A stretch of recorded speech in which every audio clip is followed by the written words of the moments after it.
Welcome to Bobby Owsinski's Inner Circle. I'm Bobby Owsinski, and this is a show all about music, music production, and the music business. My guest today is Anthony Mattana from Hooke Audio. But first, the mayor of London is trying to save the music venues. This is important because just like every major city, actually every city everywhere, music venues are dying. And there's a number of reasons why they're dying. A big one, of course, is the fact that rents are going up. In just about every city, real estate is more and more expensive, and that makes it tougher and tougher for a club or music venue to stay open. The second thing that's happening is there's a big problem with liability, of course. And what that means is if someone gets a little tipsy at a venue and then they leave and get into an accident, they have a tendency to sue the venue. So the insurance just to open up a music venue is expensive, and, that's a big problem. And, of course, there's a lot of club owners that just don't want to deal with it. So that's a problem as well. And, of course, another one is the fact that as soon as a club becomes really popular, there's a lot of people that you'll find all of a sudden are flooding to this venue, which is great for the venue, but it's usually bad for the neighborhood because parking becomes an issue, loud noise becomes an issue, and drunken patrons becomes an issue. Familiarity breeds contempt, so to speak, when you have a venue all of a sudden that's really popular in your neighborhood. So all of these things are working against music venues just about everywhere in the world. It wasn't always like this, of course. Way back before 1982, you can go to any city and you would find either a church or a club on every bar, just about. And what would happen is there were so many clubs that if you were a musician, you had a band, you could easily play 4 nights, 5 nights, even 7 nights a week if you're any good, and you can actually make a living just from playing in clubs. There are people that probably do that now, but it's a whole lot rarer than it used to be back then. And what killed that was the drunken driving laws, the DUI laws that came out in 1982. And as soon as that happened, it basically killed clubs dead because, once again, we have this liability issue. As soon as someone drinks at a club and they go out and have an accident, all of a sudden they sue the club or the family sues the club. So that began the first wave of clubs and music venues closing. And of course, club owners have gotten smarter about it. They know how to protect themselves a lot more than they used to. But the fact of the matter is that protection comes at a price. So it's very expensive to open up a club anymore. And it's even more expensive when you consider the price of real estate. So any club that's in what you might think of as a good part of town is also an expensive part of town. So all of these are reasons why you're seeing music venues go out of business. And this is everywhere, every city. But as I started to say in the beginning here, Boris Johnson, the mayor of London, is at least trying to do something to save his music venues. And he's realized that a lot of really good venues have gone away in the last couple of years. So what he's done is he's assembled a task force that consists of musicians and the venues themselves, and even the Ministry of Culture, in order to figure this out. So this is brand new. We don't know if it's going to work. But anyway, you have to give them props for at least trying. And it would be great if some mayors in U.S. cities would also take this up as well and try to do the same thing. Although, let's face it, most mayors have their hands full with just running the cities as it is. So don't hold your breath on that one. But anyway, it's nice that someone is starting this, and let's hope that there's some success and it's something to draw on for cities around the world and their music venues. If you have any questions or comments, send them to questions@BobbyOInnerCircle.com. Don't forget about my new coaching program. It's 101 Mixing Tricks, Big Studio Tricks with a Small Studio. You can go to 101mixingtricks.com to learn more. The next topic I want to address is analog dead? Yes, you heard me right. Is analog dead? Now, once upon a time, everything was analog, so that was never even a question. But as we get more and more into the digital age, we find that things that used to be analog are now addressed in the digital domain, especially signal processing. I mean, how many people actually go out and buy digital reverb? Very few people. How many of us go out and buy compressors like we used to? Well, you might have a few around, but you certainly don't have the 10 and 12 and 16 that studios used to have. About the only thing that people buy when it really comes down to it are microphone preamps. And frankly, there are so many of them around. Everybody and their brother has a 1073 or an API clone or just about any popular preamp. There are tons of different clones. So we're at the saturation point there. But really, when it comes down to it, you have all of the front end, like mic preamps and compressors, and you have back end products that are analog, like speakers and monitor controllers. And even those, in some cases, are at least partially digital. So, as a result, everything in between is digital. And that's a good thing, and it's a bad thing. It's a good thing in the fact that it's made everything a lot cheaper. And in some cases, it's made it better because now, for less money, we can have many more features, and we have much more power than ever before. Like, for instance, what you can get in a free DAW application right now is so much more powerful than what the Beatles had to work with way back in 1964. It doesn't necessarily mean it sounds better, but it's more powerful. You have a lot more to work with. Now, that being said, again, no one buys tape machines anymore. As a matter of fact, there are people trying to give them away. We're coming to a point in audio where analog is less and less important. As a matter of fact, it used to be, at least when audio designers developed their front ends, they spent a lot of time and effort doing this. Now, with basic chip design that you can buy off the shelf, there's less and less that you have to do. So we're finding that analog is less important than it's been. Now, of course, there are still high-end boutique companies that really spend a lot of time and effort, and you pay for that. But that being said, we're finding that analog is less and less important. Now, this started to happen in the recording end of the audio business 5 years ago, 6 years ago. We started to see the writing on the wall, maybe a little more. But analog equipment was still selling into sound reinforcement. It was still selling into live sound, and it was still selling into installed sound. And even now, that's all changed to digital, where again, you can get much more powerful gear for less money, and it's basically digitally based. So now we're seeing a big trend in the audio business away from analog. So just keep your eyes peeled when you look at magazines, look at the ads, and keep in mind how much of this is actually analog. When you go to a trade show, keep in mind how much analog am I actually seeing and how much of it is digital. And you'll see for yourself, analog may be dying. My guest today is sound designer and founder of Hooke Audio, Anthony Mattana. Anthony's found a novel and inexpensive way to incorporate binaural recording on an iOS device accessory that totally enhances just about any iPhone recording. Anthony approaches this from a pro's mindset, since he was a sound designer for Broadway shows, and Hooke Audio has some innovative solutions as a result. I spoke with Anthony from his office in New York.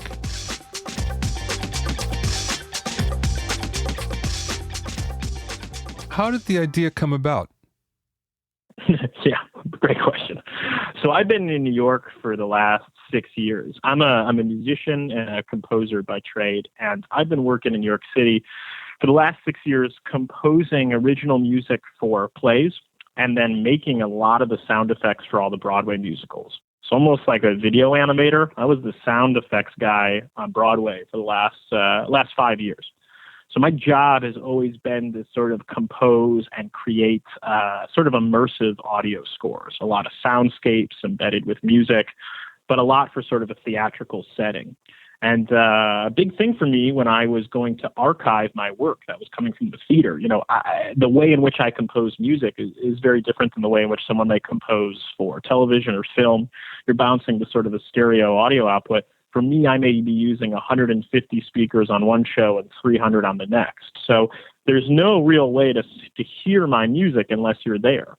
So I started looking into technologies to figure out how I might be able to archive my work that's so crucial to sort of being there so that someone that wasn't could feel like they were. And that's when I discovered this binaural recording. Binaural recording has been around for decades. Lou Reed has a great album that he captured in binaural. You've got a lot of artists that have used binaural in the past. it's just never been something that could be adapted by the public. The current competition costs thousands of dollars. They require cables, adapters, all of these things that someone like me, a sound designer, had access to. An hour of load in, an hour and a half of load out, and then I'd have this. And, anyone that experiences binaural audio, if they listen on headphones and they hear someone move around them, they go, that's amazing. And for me, too, when I was able to capture my shows, I'm like, this is amazing. It was like, there's got to be a way I can get this on Facebook. I can get this on Instagram. There's got to be a way that we can upgrade the way we record our lives by simply recording it the way our ears do. Binaural audio is audio captured identically to the way your ears experience it. So there's no processing, there's no pitching. It's getting us back to actually listening, to paying attention to like what is really happening around us. And I find that fascinating, and I really like it. And for me too, my work as a sound designer, people don't care about sound. They don't listen to music and sound the way I think a lot of us as composers and sound designers would like them to. And for me, I feel that's partially responsible because the consumers themselves, the directors, the producers that I'm working with, don't have any control over the sound in their lives. When they go to hit a video on their phone, they're able to auto-stabilize, they're able to change the lighting, they're able to change the filter, the texture. They can't do anything with the sound. They just throw a Hail Mary, and they kind of get what they get. And that's our biggest competition, good enough. They don't realize that. So for me, my journey in Hooke, the first really consumer-friendly wireless Bluetooth headphone, it's the world's first Bluetooth binaural microphone, is sort of a vehicle to not only get people to be more creative and change the way they record stories in their lives, but to get people to care about sound, to understand that there is a range from good audio to bad audio. Because right now people don't know it. They're capturing sound like they would capture video, and it's just a blurry image. This is actually the perfect time for this because, binaural audio has been in and out of popularity for years. It seems to go in cycles. Yeah. And the big problem has always been that you needed headphones. And of course, we weren't in a headphone society until the smartphone came around, and now everybody's on phones all the time. So it's the perfect time for this. And if you ask any teenager how many pairs of headphones they own, they normally say 3 to 5. So yeah, without a doubt. I knew if I was going to try to get this to scale, no one's going to add another piece of gear to their lives. We've already got way too many gadgets here.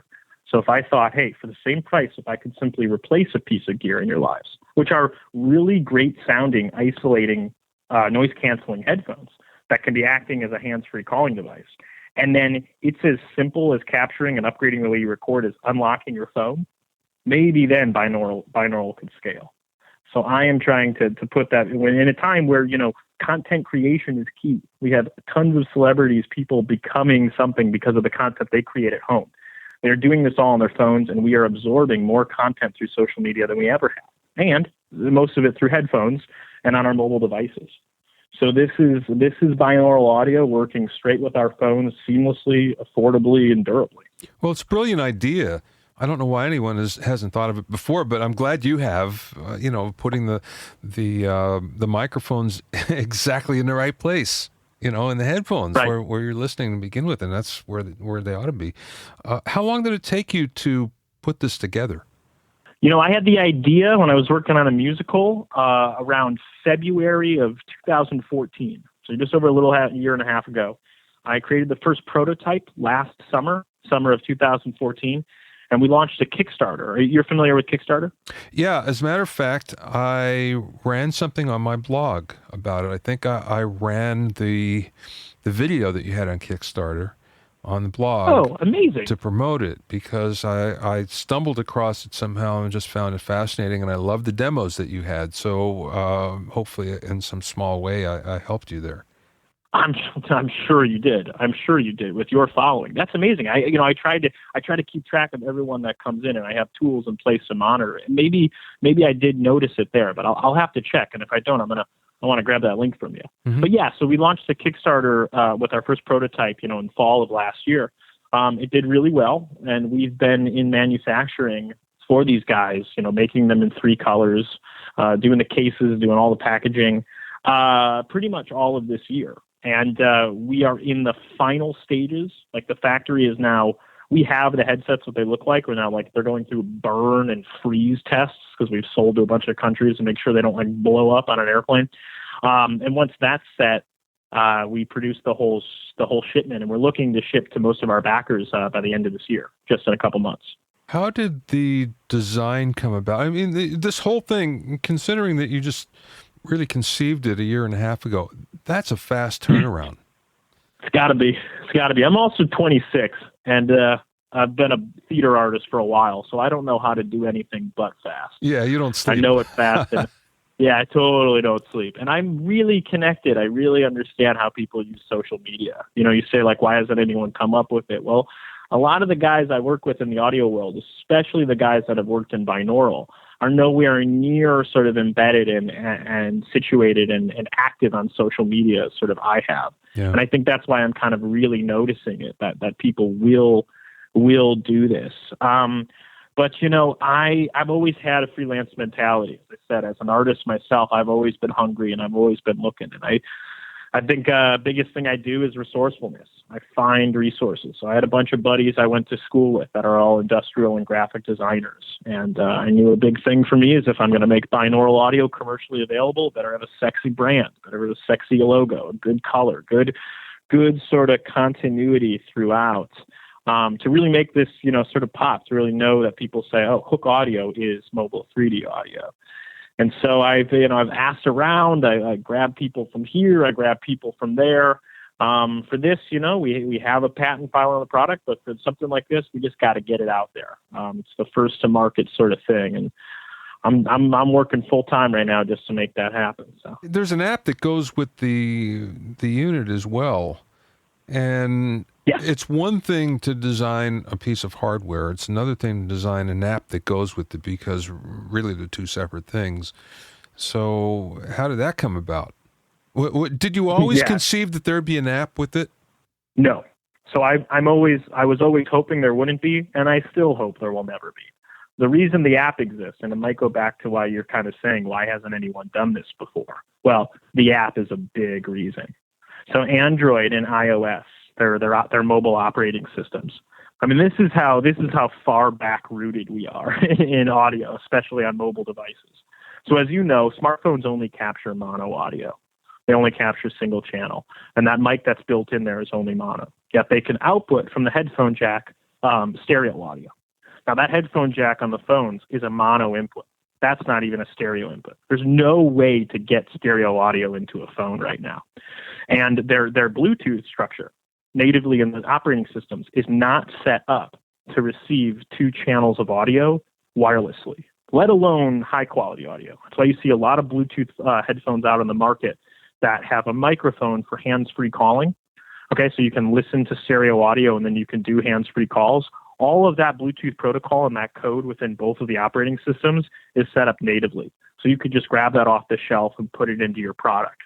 There's never been a product in the market that said, hey, we want to send two channels of audio, let alone we want to send two channels of 24-bit 48K WAV files, uncompressed with no delay, to you. Now, the phones are like, what?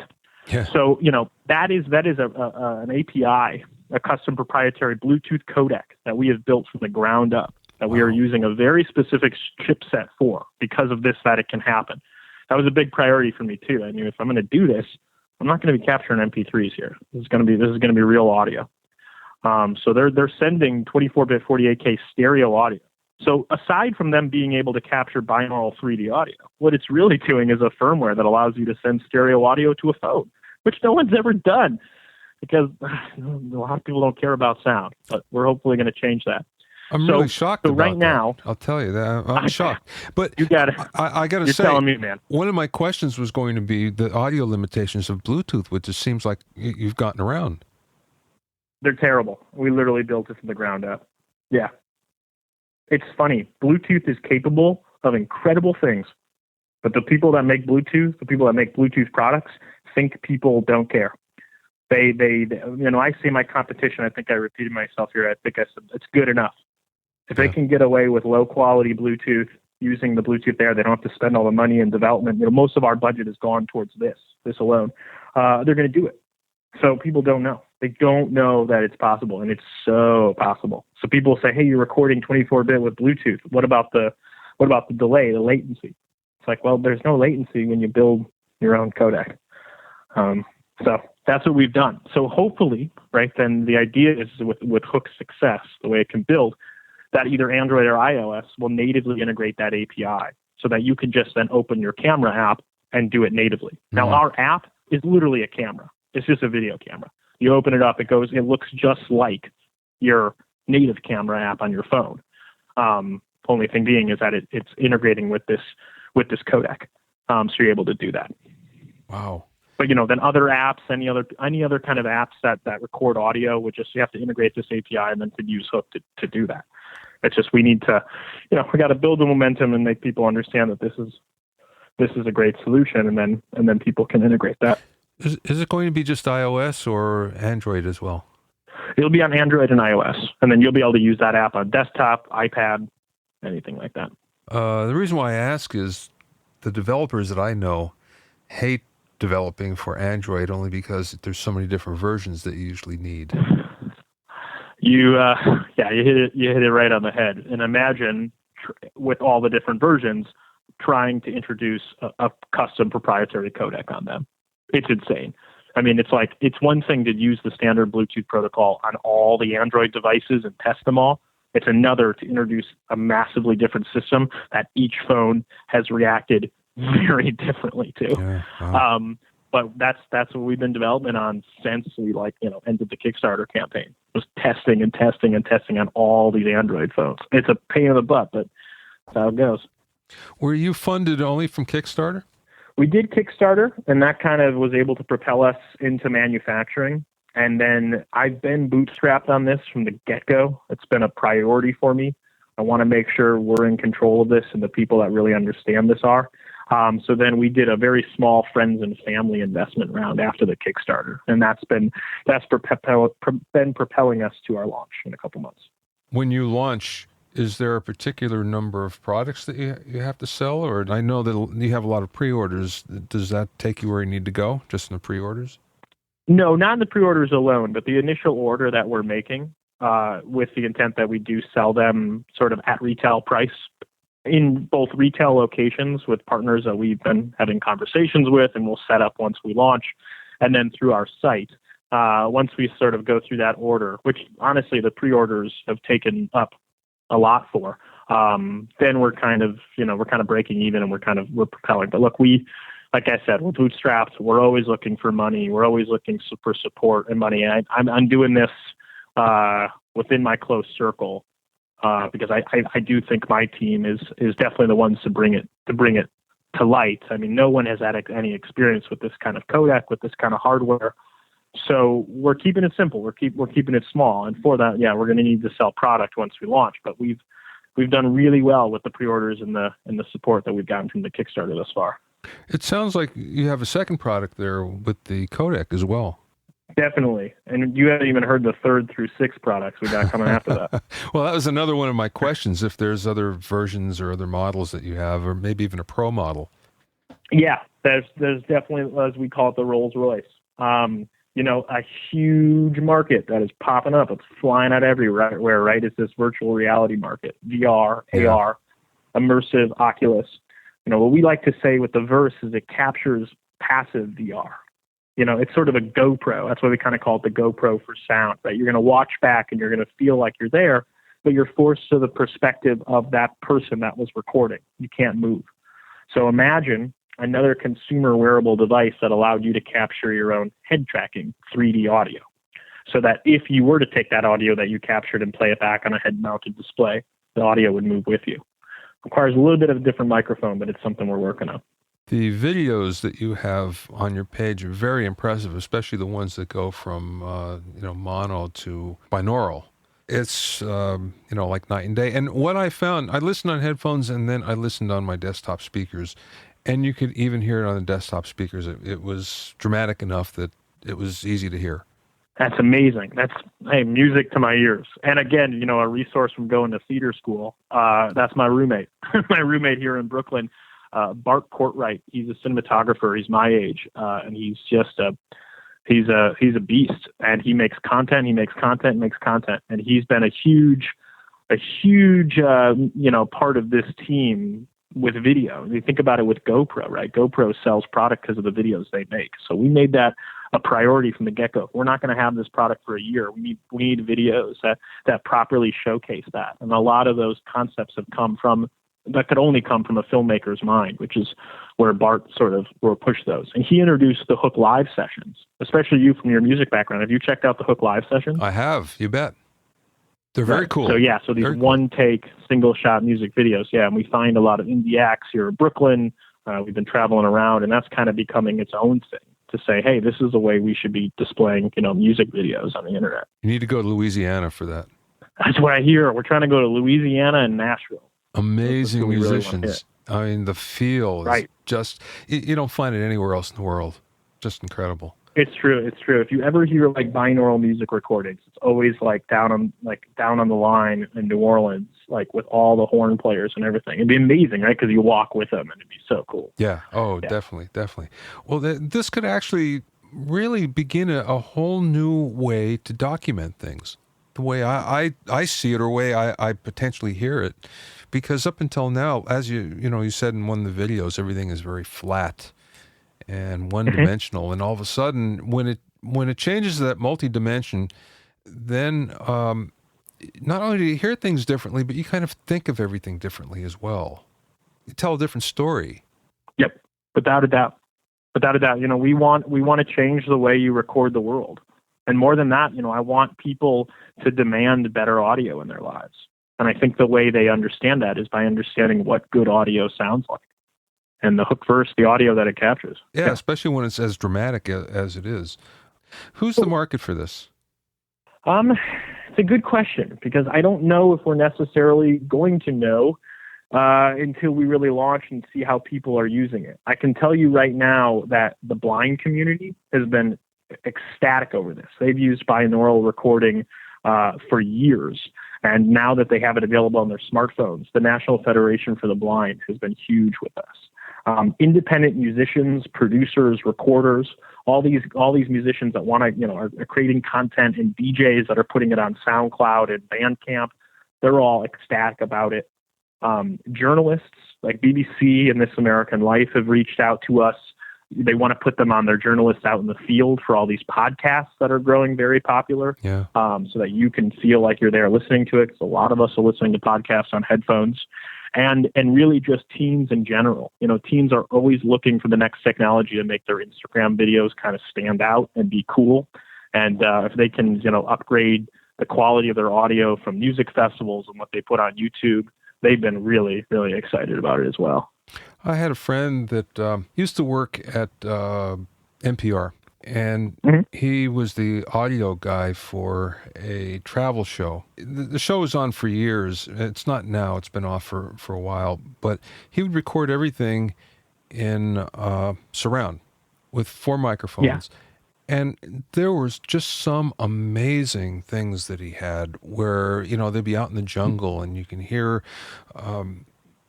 You can hear, elephants over to the side, and there's so much going on all the time. The problem was no one could ever hear it the way, the way he could, unless you had that available to you, available to listen to surround sound. You couldn't experience it. It's a real drag. Right. This would change it completely. Totally. The funny thing, too, about home theater systems, when you have sort of a 5.1 system set up, DTS and Dolby Digital, when they have those stickers on your receiver, they have those stickers on the receiver because that receiver company, like Yamaha or Sony, has licensed an algorithm from DTS or Dolby Digital. And what that algorithm, what that piece of software does, is it literally takes 2 channels of audio. All your DVDs, your VHS, anything coming out of your television is all outputted in 2 channels. But the algorithm that DTS and Dolby Digital use sort of digitally splits that to 5 systems. So the funny thing about receivers and surround sound and what the Hooke verse captures is that you could take a surround sound capture with Hooke, put it into your receiver with a 5.1, and it's going to move in surround sound just like it does on your headphones. People don't really realize that. So it's really like a consumer surround sound capturing device. The receiver and that algorithm that's on that your receiver will do all the work for you already. You just have to hit record on your Verse headphones. Well, I was big in the surround sound music sector for a long time. I did, about 120 different music projects and films and whatever that were going to DVD. And the record labels were very, very hot on it for a while. Mm-hmm. And they were willing to pay for it as well, which was kind of nice. But then what happened was they found out that there really wasn't a big market on the home front because they had the mother-in-law factor that they called it, which is basically, someone in the house, a female in the house would basically say, why is that speaker over there? Why are the wires on the floor? And next thing you know, the surround speakers and the center speaker were piled in a corner someplace, and no one could ever hear, surround sound, or else they couldn't set it up in a proper place, calibrate it right. So you never really got the effect of it. And that's the beauty of this, where none of that matters anymore. And hopefully, maybe though, if this does get people to understand it, maybe women will become equal and understand to men that we're not trying to push towards men or women on this. We're trying to push towards humans. I mean, it's funny, right? There's no mother-in-law effect when you get that 65-inch plasma screen. You put that on a wall. Everyone wants that. Yeah. That's much more hideous than a set of surround sound speakers. It's just like, sound used to really be a part of the conversation, and for me, it's a little weird, because I'm young. I'm like I said, I'm in my 20s, and I've grown up in a world. I care so much about sound. I'm one of the only people my age that's caring this much about it, and most of the people I relate to are those that are 15 to 25 years older than me that remember sort of golden age of people making an effort on the consumer side to get better audio. But we continue to compress it. We continue to condense it. It's funny, right? You saw audio start to be transmitted through that cabinet receiver that would get the radio in the early 1990s and 1920s, and that's a single mono source. Look what we're doing now with consumer Bluetooth speakers. We're actually devolving back to a mono speaker source that's right in the living room that you can just put there that you consume yourself around. We've gone from single speaker up to this peak of really immersive audio back down to this portability, crappy quality existence. We have to give consumers a product that can make them see better audio so that then they demand it in their lives. Yeah, believe me, Anthony. They're going to keep I have this conversation over and over with some of my contemporaries lamenting the fact that this has happened. I mean, when we were growing up in the 70s, for instance, every house, every dorm room, every apartment had a good stereo system because that was just part of what you did. Heaven. That was part of what you did. You had to have that. Even if you didn't have anything to sit on, you had a good sound system. And That's awesome. And I'm not kidding when I say good. I mean, it's far superior to most of the things that you find today that was just common. So, we've devolved in so many ways because that was a big deal at one point in time. But one of the things that we've seen here, which, directly applies to Hooke, is that people buy audio, buy music based on the convenience. It's always been that way. Whenever there's something that's more convenient, people go that way. And you can see it go from, vinyl records to tape to digital downloads to MP3s to streaming now. So you see that convenience happening. But the thing about it is, what you're doing is very convenient. It doesn't require anything different at all. It doesn't require anything else except people that record in binaural. And now, this is an easy way to do it because, so it doesn't require that you need a new set of headphones or extra speakers or a different receiver or anything like that. So that's the cool part. It is convenient. And that's why I think this probably has a chance. Yeah. I feel like it's kind of a blessing and a curse that, given my age and I've always cared about audio, I only have been trying to get the world to care about audio, being very, very, very aware of the sonic sort of atmosphere in which we live in. I'm very familiar with the products that we have currently right now. And I'm kind of feel like ignorance is bliss because I don't know that world. So for me, I knew I got to get people to care this way. And I'm not going to try to shove it down their throats by being like, you need to add these microphones. I'm trying to find a hybrid. I'm trying to say, okay, I get it. I'm not going to be able to reinvent the wheel with a whole new product that you're going to integrate into your life. But there's something about the product that you all seem to love right now because of Beats, because of sneakers on your head, which is headphones. And binaural is good with headphones. So maybe there's a way that I can kind of, give them what they need and then some. And maybe that's the way, Well, you're doing it the right way because you're coming more or less from a consumer, from a ground level up, rather than the way it's always been done, which has been from a pro level down. And it's really difficult for a consumer to get their arms around it that way. Yeah. So, this is much, much better, I think, and I foresee big things from you. Well, I really appreciate that, Bobby. Thank you. One last question, Anthony. What's the best piece of business advice that you've either received from someone or that you kind of learned along the way during this process? Yeah, definitely. I think it's a little bit specific to sort of if you're developing a product. I know I can speak really well on the business of a product. And someone told me once, they said, if you've got something, if you've made something, even an idea or a product that someone much smarter than you and much more creative than you can turn around and use in a way that you never even thought of, then the product might be successful. So it's like you don't have all the use cases. You don't know them all. But if you make something that someone creates a use case for you, then you've got something. You got to trust humans. We're very, very creative, and we need to celebrate that. That's very cool. I ask this of everybody that comes on the show, and no one's ever gotten even close to that. That's cool. All right. Yeah, great. I'll take it. Well, very cool, Anthony. Thank you for your time. This has been great. I'm going to go order a set myself, actually, because amazing. These look cool. I think I got to have it. Oh, thank you, Bobby. I really appreciate that. When are they going to ship? When are they scheduled? It's looking really good for December of this year. Oh.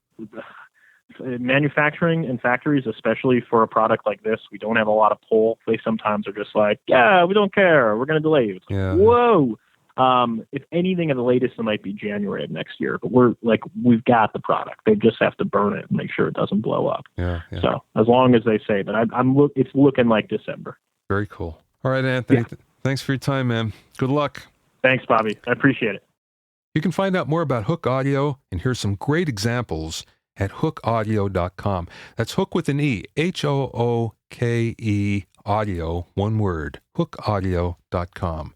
Check it out because I was so impressed, I bought a pair. So I'll let you know what it sounds like when I get them. Thanks for listening and being in my inner circle. Remember, if you have any questions or comments, send them to questions@bobbyoinnercircle.com. It's questions@bobbyoinnercircle.com. Many thanks to Steve Cherubino. He's the host of the EDM Producer Podcast at edmmr.com. He helps put the show together. Many, many thanks, Steve. To listen to other episodes of Bobby Owsinski's Inner Circle, go to bobbyowsinski.com and select the podcast tab, or go to bobbyowinnercircle.com, or find it on iTunes, Stitcher, Mixcloud, or Google Play. At bobbyowsinski.com and bobbyowinnercircle.com, you'll find a sign-up form for my newsletter and for alerts for new podcasts. This is Bobby Owsinski. I'll see you next time.